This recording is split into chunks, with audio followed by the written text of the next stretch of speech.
Shout out to G-Man Boxing.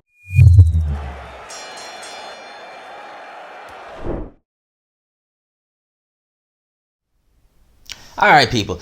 So following on from Eddie Hearn's announcement of the Dazn team, now I gave my initial 2 cents to that, and I still maintain that in terms of a lineup, it is a bit of a letdown. Costello's okay, Andy Lee is very good, but as for the rest, Laura Woods, yeah, alright. As for the rest, I was just kind of like, really? And, I've given my 2 cents and I'm not going to go back into that, but I guess I was kind of inspired both by Hatman and by Chris Andre to make this, because I was actually thinking of doing a video similar to what Hatman did in terms of his favourite commentators, basically. His favourite commentators, but I also want to give kind of my idea of my ideal commentary team. Now, obviously, to say this won't happen on Dazn, they're not going to do this, but I just feel like doing it anyway, just make a video giving my 2 cents, and also giving some ideas that I myself would like to see for Dazn, certainly on the UK head moving forward, in terms of the broadcast and the presenting, what they can do differently, how they can make themselves stand out, and how they can appeal to a casual audience and a hardcore audience. Now, some of you might look at me and say, gee, you're really making a video on that? Eddie Hearn is never going to see it. Well, probably not. I'm not stupid. I know he's running Matchroom, he's working with Dazn. He's probably never going to see it, nor unlikelihood is that anyone from Matchroom will see it. But I just think to myself, well, Matt Hancock, A, was married, and B, cheated on his wife. So the fact that he's pulling women let alone means there's hope for anyone to get anything to happen. So I'll take that and say, actually, maybe there is a chance someone from Matchroom might see it. You never know. Stranger things have happened. We'll go along with it anyway. So, in terms of the Dazn team that Eddie Hearn's announced, right? Costello is what he is. He's okay.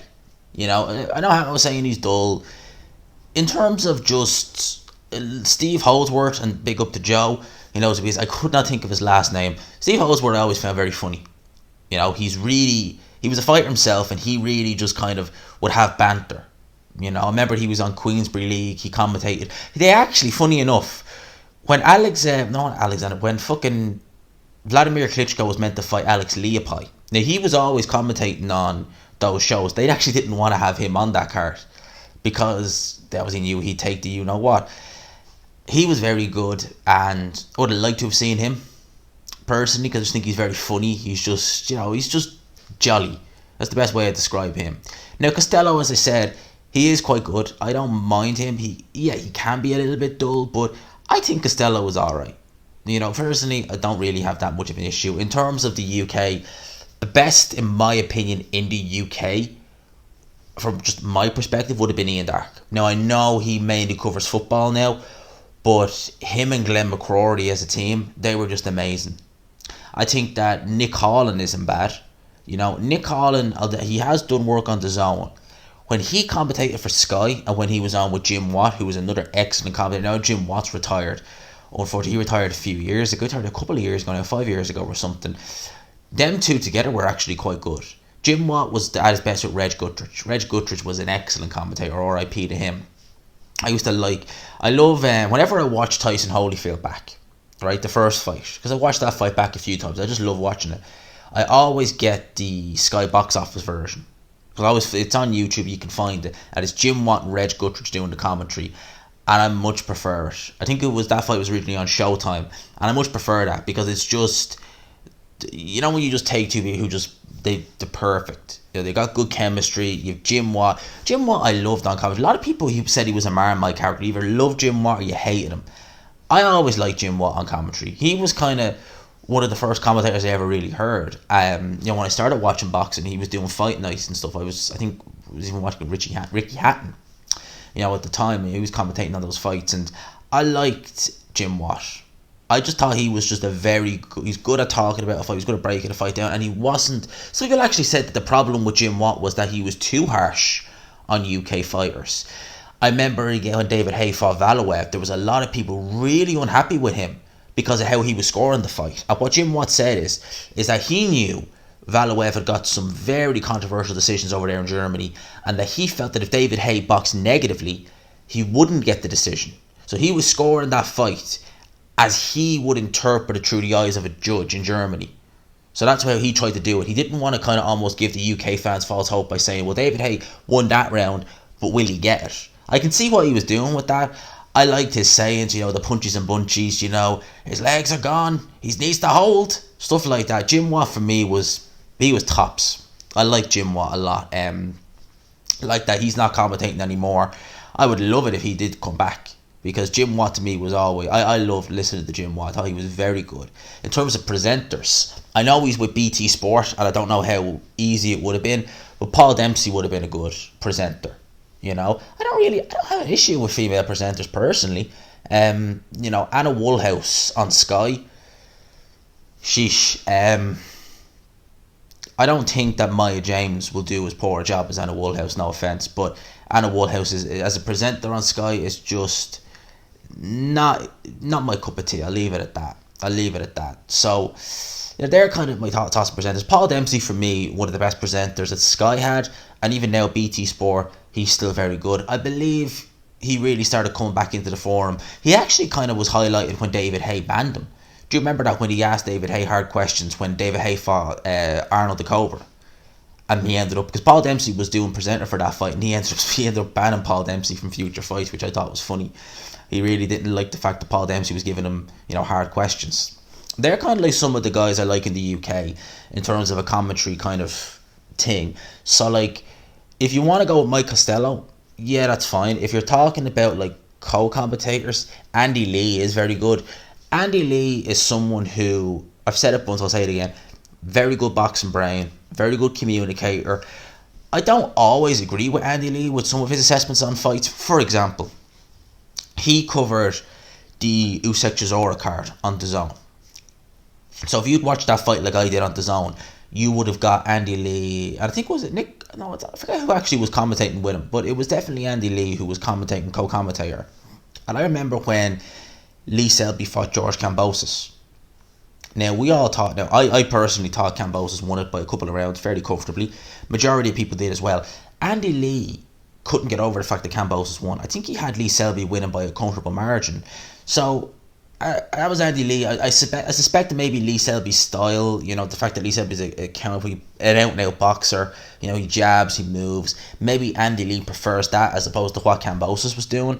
That's one of the few times where I've disagreed with Andy Lee strongly, where I've looked at it and thought, no, I'm not seeing what you're seeing. But for the most part, Andy Lee is very good. So he would be on my team. If you wanted to say, in terms of lead commentator, if someone said, yo, G, you're in charge of the zone, you could pick anyone, right? I would take Mike Costello out, and if Ian Darke would, I would put Ian Darke in. And I would have Andy Lee and Glenn McCrory there, right? Because I think that Glenn McCrory is an excellent commentator. He's an excellent pundit as well. And I like Glenn McCrory. I'd also have David Price there, depending on how many they're allowed. Let's say we're allowed 3. So there's my 3 there. I'd have David Price on as well. If you've ever heard David Price on Sky, he's excellent. You know, when he was on Sky back in the day, like 2014, 2015, where we saw him in his big coat, he was just excellent. Like, he had just such a good understanding of boxing. When he was picking fights, 9 times out of 10, he was getting the winner spot on. You know, Pricey, some people will laugh at him, and like, look, I find Pricey extremely entertaining for what he's done in the ring, and I really hope he carries on. The South probably wants him to carry on, because I know he's in entertaining fights. As a pundit, he has a career there, because he is excellent at punditry. And David Price is, like I said, like, he's easier to listen to than, we'll say, a Tony Bellew. You know, he's not as biased. Everything about him is just that little bit better. So you're talking about kind of like my team. I'd love Ian Darke, Glenn McCrory, Andy Lee, David Price, people like that. You know, you want to chuck Carl Frampton, David Haye in there, you can. As a presenter, you know, Laura Woods is okay, Paul Dempsey. I would put Ali Drew from seconds out, because genuinely, the girl is actually quite good as a presenter, as an interviewer. She's one of the few female interviewers who I'd actually listen to. Like, she actually is good at what she does. She is good at asking the questions. She's not there to just be dizzy, you know, like a certain, hey, fight fans, you know, just someone like that who's just dizzy, you know, and it's like, well, what the hell? She actually can interview properly. She actually knows what she's doing. I don't think she's got a boxing background per se. I think she was a ring car girl back in the day, but at least she's been around. At least she's been with like Seconds Out and stuff like that, so she knows kind of what she's doing. So I would have that personally. What I don't like with boxers nowadays, or with boxing commentary teams nowadays, and I suppose like it's indicative to sport. Hatman spoke about the wokery, which drives me up the wall. It really does. It's annoying. You know, we don't want that in sport. We don't want to listen to that. Like, the whole point of watching this is one thing that drove me crazy about Adam Smith, was all the virtue signaling he'd do. But when he'd be commentating on a fight, right? Prime example would be when Ebony Bridges fought Shannon Courtney. Whenever Shannon Courtney would have success, he'd be mentioning that. But whenever it was the other way around, it wasn't just that he wasn't mentioning Bridges. He'd be talking about stuff like that doesn't even... You'd literally see everybody just land like 3 or 4 shots. Do you know Shannon Courtney 5 years ago what she was doing? Well, let me tell you. I'm like, mate, shut up. You're calling the fight. I'm not watching the documentary. Can you please talk about the fight? And I'm someone who likes the commentary. I'm not someone... I would mute it maybe the day after. If I'm not sure about how I scored a fight and I want to watch it with the commentary off, I'll rewatch a fight the day after with the commentary off. But when I watch it live, I don't know why, I've always been like that. I like having the commentary there. As annoying as it can be sometimes, I just like having it. Sometimes I've had to mute it when it's been like disgustingly biased. Yeah, then I have had to mute it, which I don't like doing. That's why I get annoyed sometimes with Sky, or I used to anyway, when I'd be like, you're having to mute this because you're talking absolute you know what. So that's what I don't like in commentary teams, and that's something we're getting a lot lately. And I know it's going to sound weird, but like, you have to criticize people, and you have to criticize fighters or any kind of sports person when they're kind of out of their depth. And the commentators in sports nowadays, the very notion of criticizing someone, even if it's constructive criticism, is alien. And it's like, what? What's wrong if someone's made mistakes? What's wrong with saying, what, you shouldn't have done that? Or something like that. I'm going to play something on screen. As many of you know, alright, I like F1 as well as boxing. Alright? And F1 is victim to kind of, poor commentary as well. David Croft is the name I'm going to mention. And I'm going to play a little something on screen, right? This was last weekend. And it's about a driver called Nikita Mazepin, basically a billionaire's son who bought his way into F1, and he spends more time in gravel than he does on the track. He was criticised, right? And they done a funny little joke about it. And of course, David Croft, that's very harsh. We can't have that. I compare him to James Hunt in the 1980s, who's going to play as well. And you'll see the difference in commentary. And you'll see, for me personally, what James Hunt does is funny. And I got no issue with it. So it's about 40 seconds. It's 2 clips. They're chucked into one. Have a look. They have. I've seen the camera crew in the paddock. He said, yeah, it's all about Nikita Mazepin. I said, really? I didn't know that. He went, yeah, it's a spin-off. Which I thought was very harsh. Barcelona Lamborghini and Alio looking to be having his usual accident. It's not it's fairly standard for Alio to have an off at least. Well, that wasn't an accident, just a minor excursion. Very minor by his standards. And Prost has yet to take his fellow Frenchman, René Arnoux, who says, the reason I'm going so slow these days is that I'm used to turbo cars, and these normally aspirated engine cars are a very different kettle of fish to drive, he says. And all I can say to that is bullshit. Right there, we don't get that in sport anymore. We don't get characters on commentary or presenters like that. And that's something I miss from boxing. That's something I miss from sport in general. The fact of the matter is now, you see it like in boxing, you see it in other sports, a lot of the commentary, a lot of the presenters, it's like reading off a script. I think I said this in a previous video. It's like they've all been studied journalism. They're told, this is how you say it, this is how you do it. It's just like they're churning them out on a conveyor belt. Commentator, a bit of virtue signaling, there you go, it's all you need. Whereas when you listen to people like in days gone by, like you're someone like a James Hunt, or if you go and you listen to like Larry Merchant or Jim Lampley. Jim Lampley I really like. I always like Jim Lampley and Larry Merchant, Paulie Malignaggi, someone like that. You're getting colourful figures. Like Malignaggi is so good at breaking a fight down, but he doesn't hold back. Teddy Atlas is very good as well. He goes on passionate rants. I mean, I remember Teddy Atlas years ago, there's that video on ESPN where I forget who it was, but it was a majority decision or it was a split decision, one or the other, and Atlas was having a go because A, it was a robbery, and B, I think the official who was appointed by the State Athletic Commission couldn't tell the difference between a majority or split. You've Atlas there screaming at him on commentary. Screaming at the official on commentary. The official's kind of like, you're wrong. And he's like, what? I'm wrong. You're an official. You don't even know how to score a fight. So I just think you don't get that anymore. You just, nowadays, like if something like that was to happen, like as in an issue like that and the official was there, you'd have Sky saying, well, we don't agree. Yes, we don't agree. And you have Atlas there in the guy's face like, you're wrong. You're wrong. That's why you want to see something like that, because it just adds to it. You know, characters like that, it just adds to it. When you nowadays, it's just kind of like, yeah, okay, talk for 5 minutes, cut to a break, back, and it's just like, what? I like the colourful characters. In terms of other things that I think that DAZN could have done, or they may very well do, is something Chris Andre talked about, and I felt like boxing needed something like this, because in some ways it's like saying, you know, the hardcore, and look, I'm not stupid, I know this, the hardcores are the minority I should say, right? They don't pay the fighters' wage. It's the casual audience. That I understand, alright? And I think sometimes we're all victim of maybe letting that slip our minds a little bit, because we look at something, we just think, why are you doing that? What, we don't want that. You just think of the casuals, yeah, I suppose. And as we say, like, they wouldn't get paid if it wasn't for the casuals. What I would think that Eddie Hearn would do for the hardcore, and I'd like this, and Chris Andre mentioned it, is do something like what Sky have done, you know, where they've got like just YouTube personalities talk about football. Why couldn't we do that on Sky? Or not Sky, DAZN. Or why couldn't we do it on Sky? Why couldn't we do it on something like that? You know, TalkSport, you know, Ade, who does his show on TalkSport, he's had me on a couple of times on his show to talk boxing. And, you know, it's only like 10-minute segments, but I love doing it. It's fun. It's nerve-wracking, but it's fun. I enjoy doing it.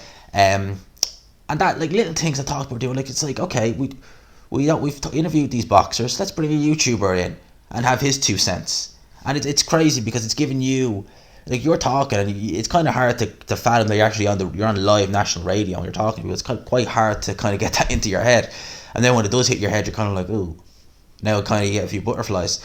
But something like that would be good, because it's something to give to the hardcores. Like, imagine like exactly Chris Andre. I know Chris said in his recent video that he feels because his channel is not big enough, why would DAZN look at him? I think that's harsh in a way on himself, because I think that Chris is one of the brightest boxing minds certainly I've ever met.